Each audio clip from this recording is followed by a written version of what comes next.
代替工会因为不满交通部预告的公司法处罚的内容，呛讲存在要互火车停落来。交通部长阁再是表示讲，已经有甲工会沟通了，过年会互民众有火车通回乡过年。之前有外国媒体讲，来台湾过车路得爱设立，交通部嘛表示讲，会针对无让民众甲逼车的行为，修法来加重处罚。 行路人行伫路顶来往的汽机车拢无要让，实在真危险。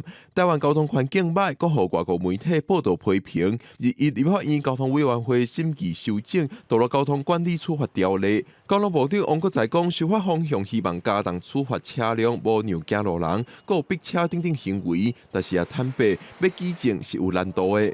罚款会从原来3600到6000，那我是期待还再高一点。恶意逼车，还有另外一个是超速哈，包括警政署也做了很多讨论哈，他们有的是用类似巡逻车的这种方式，来处理哈。我想这部分我们会再持续加强哈，不礼让行的人部分，我们会跟警政署来谈，有扩大执法。 另外，针对代替公司化，交通部16针对代替公司车辆甲基础设施、采买甲维修等公告草案，但是引起代替企业工会批评。草案公布并无甲工会协商确认过，呛讲交通部无尊重工会，伊要伫年假期间有所行动。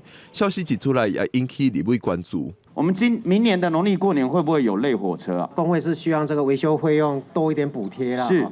那我想说，因为昨天是预告，就是他预告以后，事实上那个台铁，事实上他工会还可以提出一些意见了哈。我想这部分昨天大概沟通过，大概应该是没有问题，不会让春节没有火车。所以春节不会有类火车，对吗？就不会有没有火车搭。